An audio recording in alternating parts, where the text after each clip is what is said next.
Dans votre étude publiée en 2014, on voit qu'une femme sur deux a déjà été harcelée sexuellement dans l'Union européenne et que la Suède et le Danemark arrivent en haut de la liste avec 80 et 81% des femmes qui disent avoir été harcelées sexuellement. C'est assez contradictoire avec l'image que nous avons des pays scandinaves en avance sur l'égalité entre les sexes. Quand vous regardez l'égalité homme-femme, là où les niveaux de parité sont les plus hauts, on voit que les femmes dénoncent plus facilement certains comportements inadmissibles.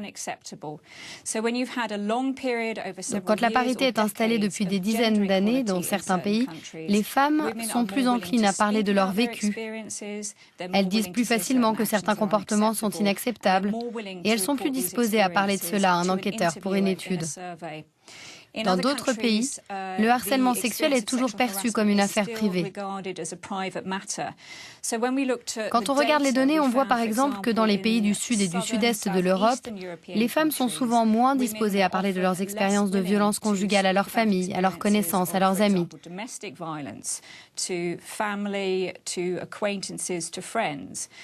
Alors que dans les pays scandinaves, on parle plus facilement de ces sujets. Ce n'est pas quelque chose que l'on cache. C'est pour cela que les femmes de notre enquête sont plus disposées à dire « oui, cela m'est arrivé et c'est inadmissible ». Toujours selon votre étude, plus une femme est diplômée et a fait carrière, plus elle est susceptible d'être harcelée sexuellement. Pourquoi ? Quand les femmes évoluent professionnellement, elles travaillent davantage dans des métiers dominés par les hommes.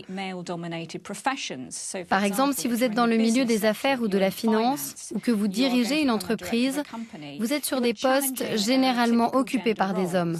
Donc il y a plus de risques de violence. Quand les femmes travaillent dans des secteurs à forte concentration de femmes, les métiers paramédicaux par exemple, ou les métiers auprès des enfants, qui sont des secteurs où les femmes sont majoritaires, elles sont moins exposées au risque de harcèlement sexuel. Et dans ces milieux-là, elles ne prennent la place d'aucun homme. Plus les femmes sont instruites, plus elles sont conscientes que certains comportements sont inadmissibles, et moins elles sont prêtes à supporter certaines attitudes. Comment arrêter ou réduire le harcèlement sexuel ? Des lois existent depuis plusieurs années sur la parité et traitent aussi du harcèlement sexuel. Mais le problème, c'est que si vous avez une loi, il faut l'appliquer. Il faut que les gens soient au courant qu'elle existe. Il y a aussi une nouvelle convention du Conseil de l'Europe, appelée la Convention d'Istanbul, et qui reconnaît le harcèlement sexuel. Plusieurs pays de l'Union européenne ont ratifié, ont signé cette convention sur le harcèlement sexuel, mais il faut aussi éduquer les gens à ce sujet.